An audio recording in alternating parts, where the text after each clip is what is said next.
Welcome to the Sales Compensation Show, where we share the latest sales performance insights through in-depth discussion with experts. Season 3 of our show is your backstage pass to discovering how today's most successful sales and revenue ops teams support go-to-market strategy and improve sales performance. Plus, we'll explore what we can learn about incentives from different industries more broadly. Subscribe to hear how leaders are unlocking new growth, implementing the latest compensation trends, and their priorities for improving go-to-market performance. I'm your host, CEO of Forma.ai Nabeil Alazzam. Prev, it's always great to see you. It's good to have you on the show. Thank you for joining us today. I'm glad to be here. It's always good to catch up with you, Nabeil. It's a fun world of sales comp that we live in. I always start the episode with, the big question of how you got into this space. Yeah, I got into it in a kind of nerdy way. There was a bookkeeping elective in junior high school, and I signed up. I did pretty well. I impressed my teacher, and I decided to keep going with it. And I started working for small businesses in high school. So small furniture companies, automotive, Mercedes-Benz dealer. That was a fun gig. And I learned a lot. I also love dabbling in light computer programming and always had high appreciation for tech gadgets. So I'm very tech gadgety than my husband. So that got me into revenue accounting and operations, where I always ended up owning sales compensation. At the time, nobody wanted to own it.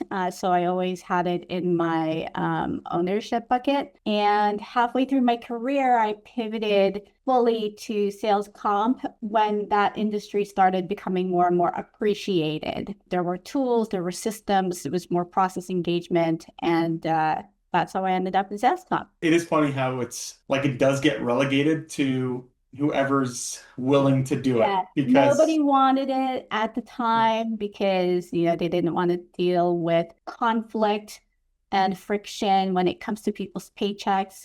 Systems weren't as robust as they are now. There weren't a lot of options. It was like OIC and spreadsheets. And to this day, we still use spreadsheets. That's not gone away for a lot of That is the one constant in life, along with that and taxes.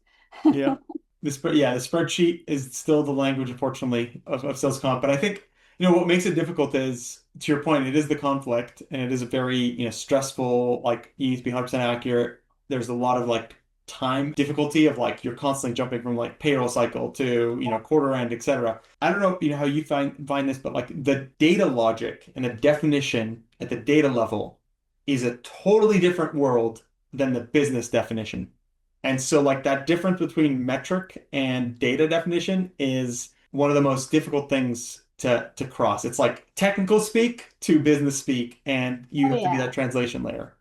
100%. It's the very first thing I look at whenever I join any company is their governance and terms and conditions. And it is always the case where everybody sees, whether it's TCV, ACV, ARR, whatever your booking or revenue metric is, it's always going to have a different definition depending on the organization and the people that you ask. So almost always, I'm sure to have to clean up the terms and conditions and the definitions and the crediting guidelines. That's the number one thing I look at in any company.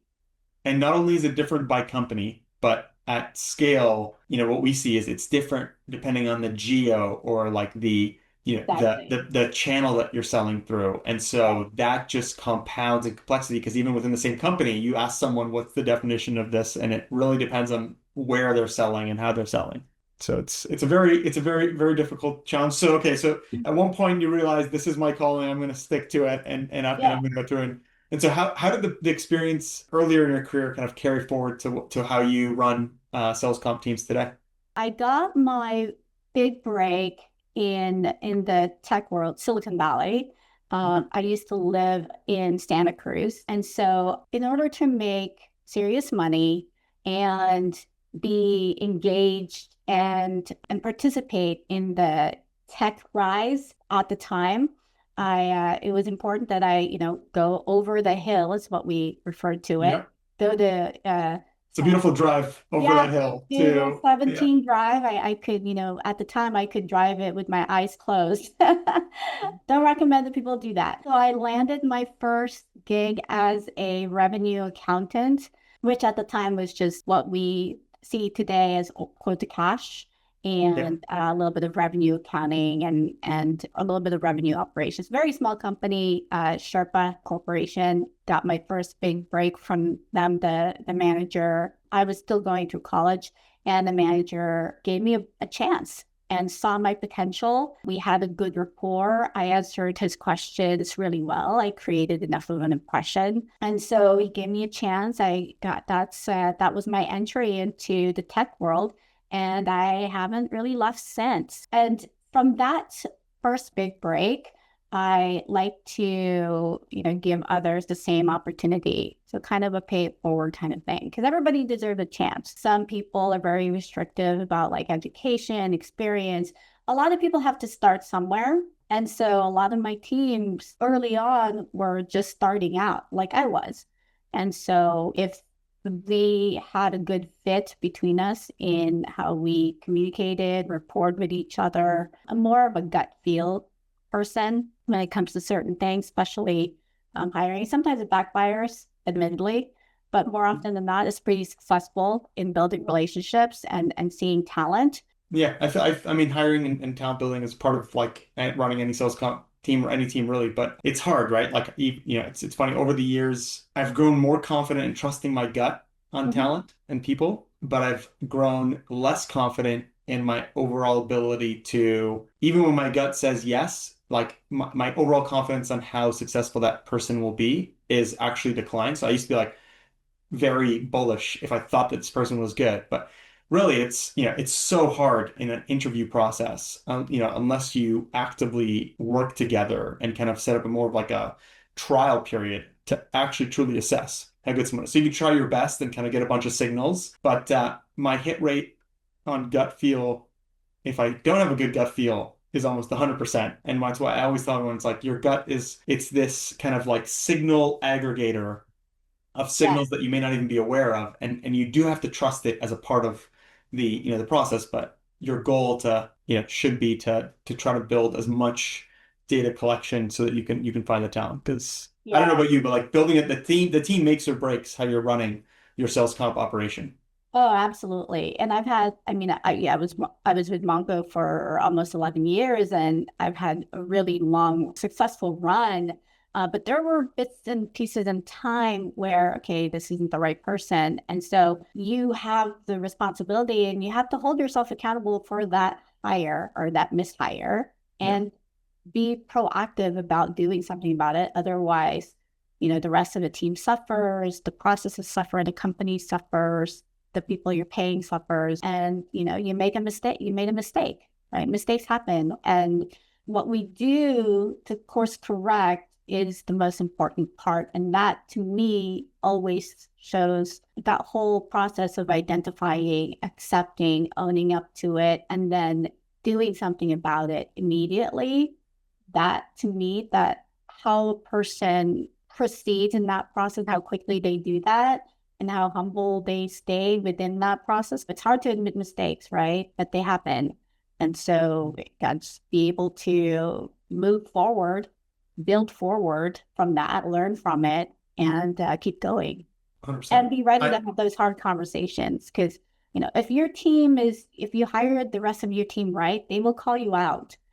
And you want that. So, Yeah, I mean, everyone needs to hold the bar up, and it's a very tough role. Like, to your point, you need to be technical, like we talked about earlier. You need to be technical. You need to understand that kind of like the asymmetrical business speak versus like data definition and kind of the technical language.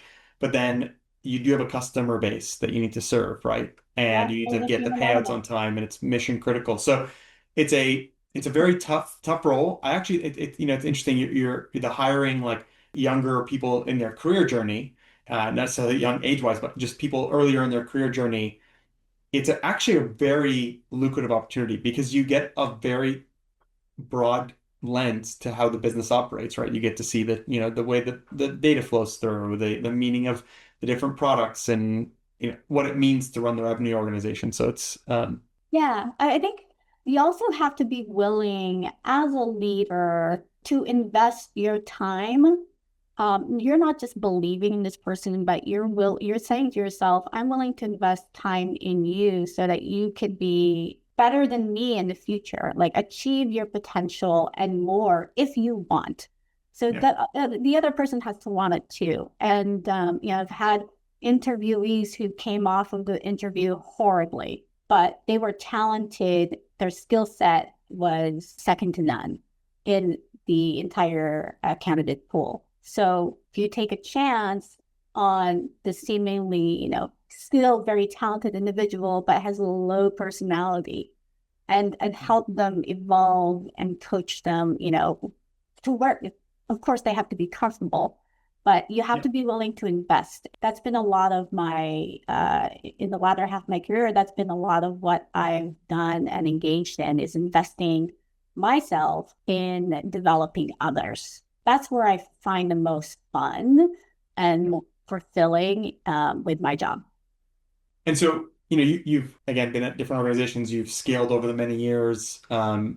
Yeah, you've seen a lot of different cycles and flows. I guess like what have you seen evolve and what has that journey been like to see sales compensation from when you first started out to where it is today? If I can see like my whole career cycle in front of me evolving, there's a couple of observations I make. First is that comp planning is finally being taken seriously. Yeah. It's no longer like an afterthought or, we'll focus on product, we'll focus on development, we'll focus on marketing and put funds there, and we'll fund sales as well. But the funding sales means a lot of things. It means, hiring, headcount, training, sales kickoffs, all of that, right? But then there's also the sales comp side of it. And sales comp has definitely grown more sophisticated, a lot more challenging and complex, very creative world, very creative. Yeah, there's no shortage of unique incentives that I've seen. Yeah, Yeah. not at all. And so that forces you to question what you are comfortable with, like the framework that you've defined, like in your career, what you're comfortable with. So it forces you to really take a look and say, is this the right way we're doing things? Because we can't put a system and infrastructure process together and say, okay, we're going to make this comp program fit this framework, right? It's flipped around the other way around, which is very challenging because even though sales comp is usually 20%, 10 to 20% of revenue, it's still like the least funded operationally. Yeah, for the throughput of the money that goes through, Yes. it's And that very, yeah. will, that's the case now, and maybe it'll change in the future. But that's, but I will say that it hasn't been as difficult to get invited or to even place yourself at the table when design and conversations are happening. You just have to sometimes make it happen yourself. And so, but I think that the last 5 years, sales comp has been more than welcome to join the table. I do believe that, and even most organizations today still see it as a cost center, Mhm. right? It's an operational Very cost center. downstream Yeah. after Even the though fact. it truly, when done right, is a strategic asset and driver of the go-to-market organization. And the biggest problem that I see is that the different parts of the go-to-market operations process is Mhm. so siloed that decisions with territories and decisions with segmentation and coverage and roles are made outside of everything else, right? So territories are decided one way, and then you go over to comp, and those two things are not normally connected, or people owned by different parts of the organization. I think the problem there is it is all one cohesive thing. Yeah. Everything is executed, and you feel it the most in sales comp because as a previous guest said on the show, I think like all rivers flow into sales comp, right? It's like Yeah. There's it not all ends up. You need all that information and all that detail to execute on a great comp strategy. yeah. So, no. And talking about like planning, one of the things that I encountered, and this is typical, is, you're in your comp planning session, which typically should start like mid-year to plan year. Some companies don't do this until, for lack of resources or whatever, right? They don't do it until like the last quarter. By then, like you're putting yourself in a very tight situation because you're going to be dealing with quarter end, year end, Yep. and And if you have to make a big shift, it's very difficult to do so at that exactly. point. It's a short Yeah. window.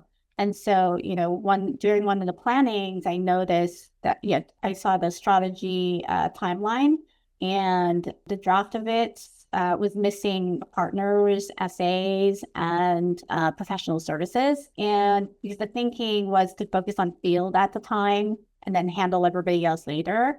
But that very quickly backfired because the field was delayed. And so everybody else was delayed. And these are people's paychecks. Yeah. And if they don't know how to sell on day one of a new plan Yeah. year, then, and it's going to take them a few cycles to understand what they're selling and how they're going to sell it and how they're going to make money, then, you've already lost like a whole quarter.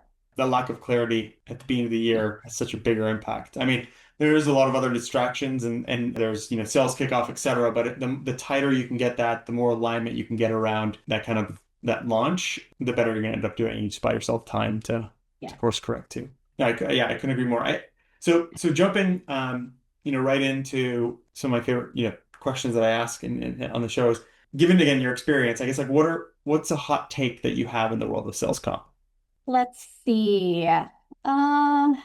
So I am, and this is going to be a bit controversial, but I love it. This is yeah. uh, We're in for I something come from fun. the Yeah. world of operations. I love planning. I love details, and I'm all operations, right? But some people will say when I'm talking to them, they'll say, "Oh, it's we've got comp issue, and it just wasn't designed right." Well, most of the time, it's not a design issue. It's typically like there's a rollout or an operational problem. And what I mean by that is where well-designed plans, and I've seen a lot of well-designed plans fail, is because simply the systems weren't ready. And we're talking about, holistic Yeah. strategy planning earlier, right? And so when people are thinking about phasing in programs and people and roles, like you're breaking the chain, in my opinion. And it took me a long time to get comfortable with saying sometimes it's not a comp design problem, it's a rollout and operations problem, right?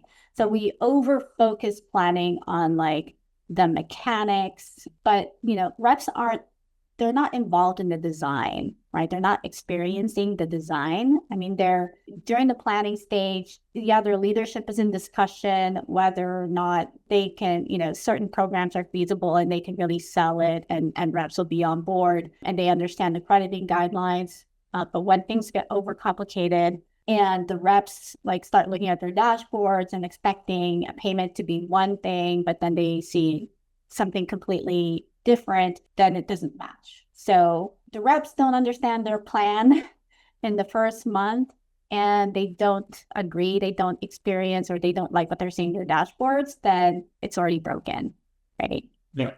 Yeah. Yeah. And from an operations perspective, you can design the most beautiful plan ever, but if the system's not there fully, completely to support it, and the system is still trying to catch up, then it's really not ready. That can cripple a sales organization if the reps aren't getting the information that they need or there's a lack of trust, and an entire comp program can go fully to waste. And so I 100% agree with you. It's in the sense of where I see some of the biggest challenges with sales comp operations is the crediting logic. When do you get credit for a sale and what bucket does it go into in your comp plan? It's one of the toughest problems. Like the math of incentives is actually really easy. And if you talk to anyone outside of this world and you say, "Oh, sales comp is super complex," they kind of look at you and they're like, I don't get it. It's math, 5% Yeah. whatever times this." And I've read that firsthand. I've had that like kind of like glaring look back, and I'm like, yes, okay, the math is easy, but it's especially global organizations, you have multiple channels that you sell through. The data is coming from like 50 plus different data sources across the globe. Yeah. What sales get attributed to what person, and the logic behind that is very difficult. And for most organizations, the operation side, to your point, that like there's not enough investment to make that very transparent, easy to understand for the seller. And that's where you get the problem because they book an order and in their mind it looks like one thing. And then when they look at their dashboard, to your point earlier, if they disconnect, that Yeah. is the biggest challenge that can cripple the execution. Yeah, it's kind of funny that you mentioned being, kind of asked, like, why is it so complicated? Yeah.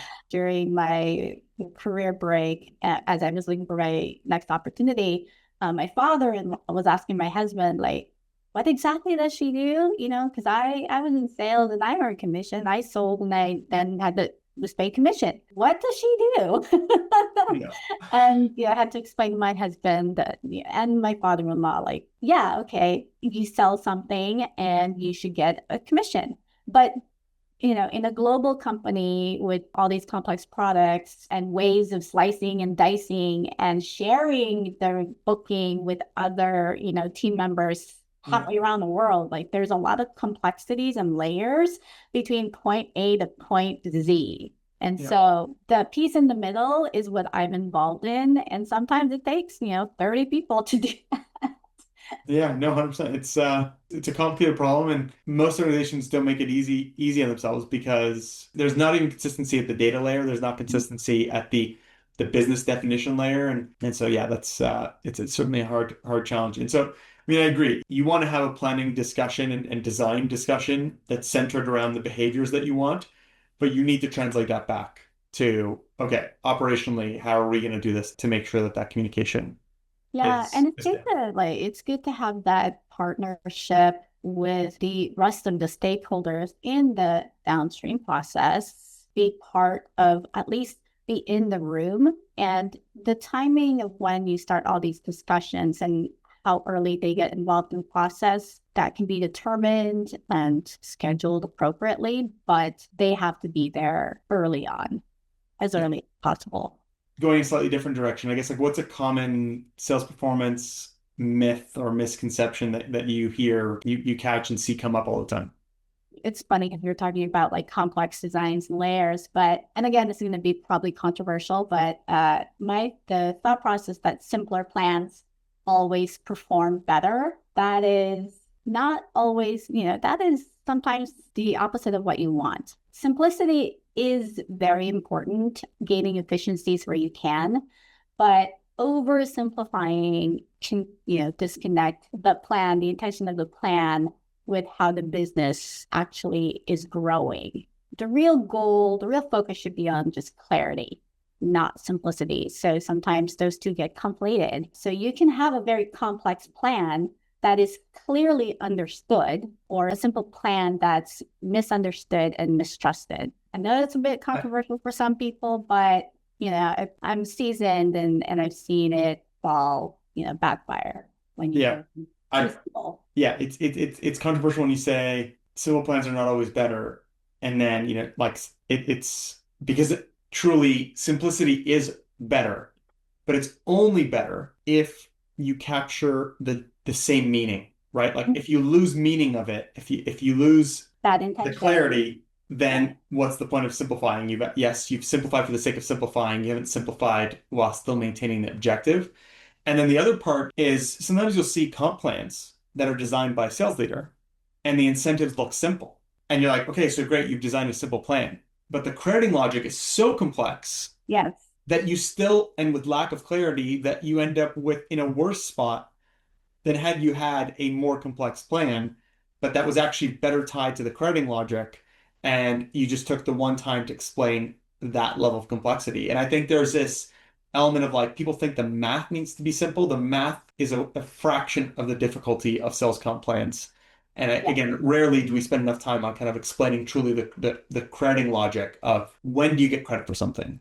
Yes. What happens if you're not the account owner at the point when the transaction goes from a booking to kind of recognize revenue, et cetera, et cetera. Like all these little things that without that clarity to the seller, it's very difficult to actually Yeah. set advice. And I've been saying this my whole entire life, ever since I did that, even before I took that bookkeeping elective in junior high. The devil's in the details. No, that is, yeah, couldn't be more And true for everybody sales has to comp. be aligned. Everybody has to be aligned. So I think over your career and experience in sales comp, is there a specific experience, situation that you've encountered that has truly shaped your, perspective on everything from incentives to planning or leadership on how you approach it?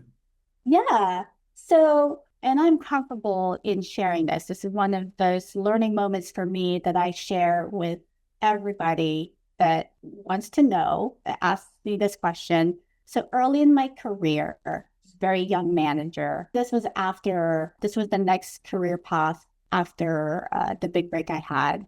This was at Mercury Interactive. I had an amazing manager there.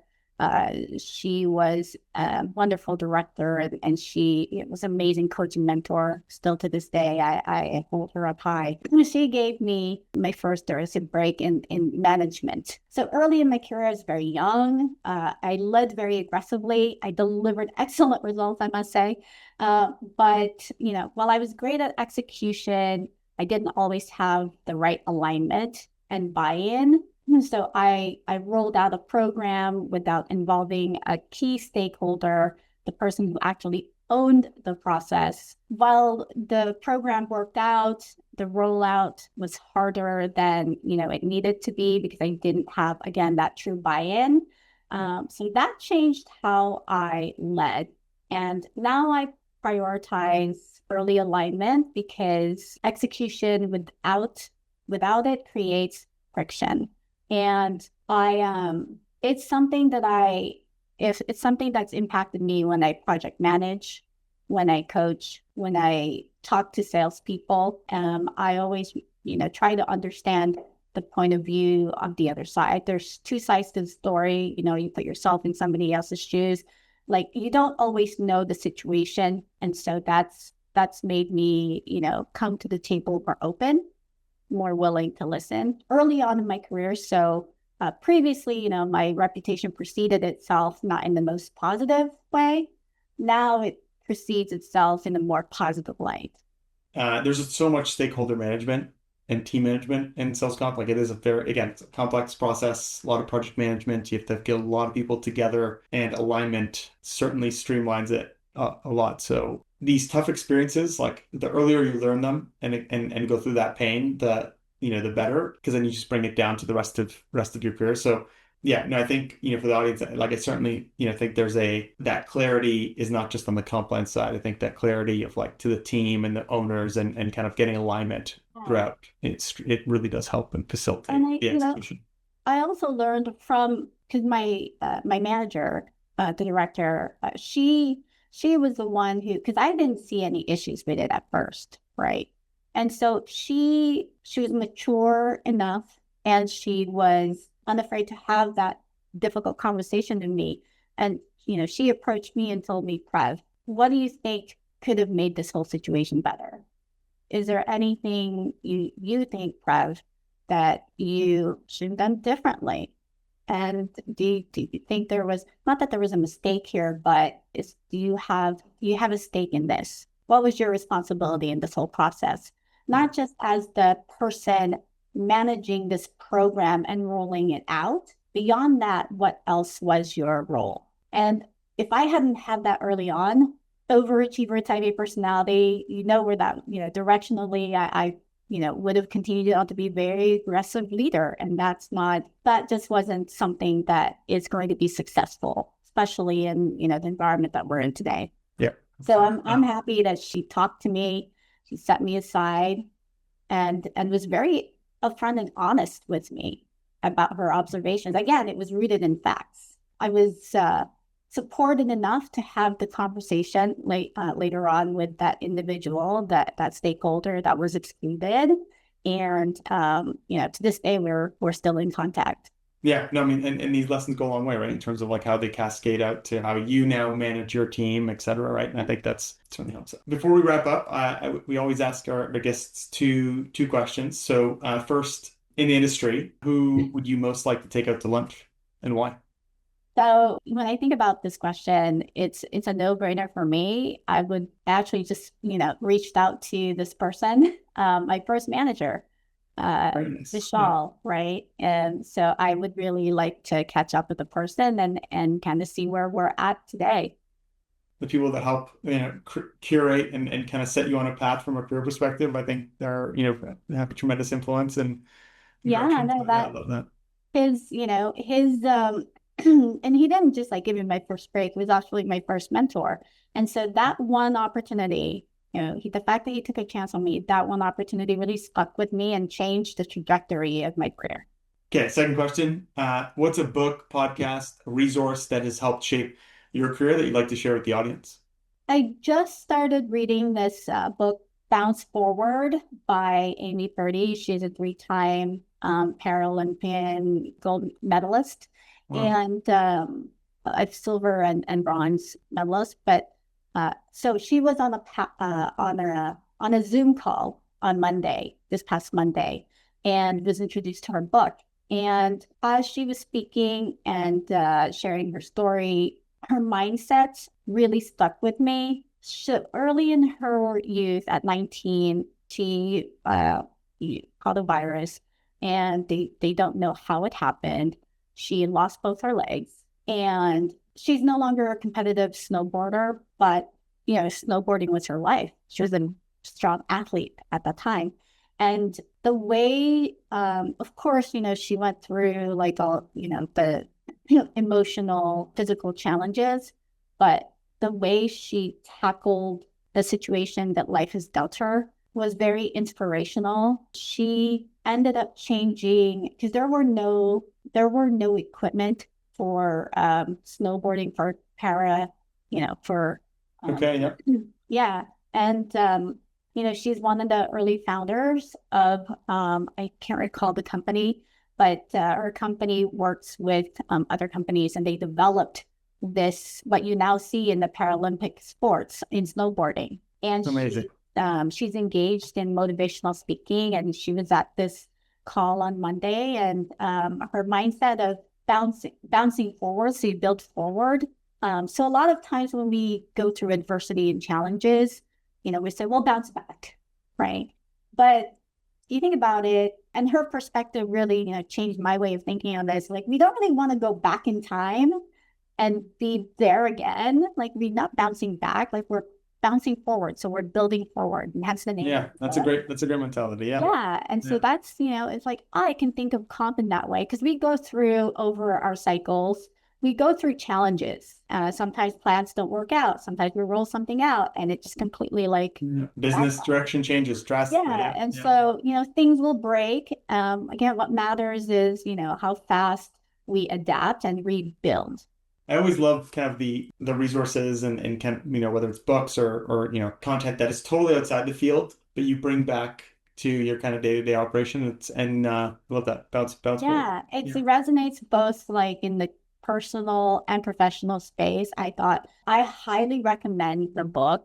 I think she would be a great speaker. You should look into it. It's Yeah, I was gonna say, yeah, for sure. I think fantastic. maybe for the sales comp think tank. Yeah, Yeah. we'll talk to you about it. But I just want to echo, Prev, thank you for jumping on the show. And I think all of this, everything we're doing in terms of kind of putting back more into the community and kind of establishing and elevating this function, even well beyond what it already is today. But it's not possible without having experienced professionals like yourself come on and share your lessons and battle scars that we all carry in the world of sales compensation. But thank you again for being on the show. It was absolutely a wonderful discussion. So thank you. Thank you, Nabeil. I appreciate it. As always, great conversation. The Sales Competition Show is brought to you by Forma.ai, the sales performance management platform that fully integrates sales planning with rapid, scalable incentive compensation management. Our data platform brings together how you can plan and manage the entire lifecycle of territories, quotas, and incentives. With global customers like Autodesk, Stryker, and Hootsuite, we enable go-to-market teams to plan and deploy even the most complex SPM strategies at speed, taking you from idea to execution instantly. To learn more about Forma.ai, visit our website at Forma.ai. Hit the subscribe button and find more episodes of the show on Apple Podcasts, Spotify, and YouTube. Thanks for tuning in.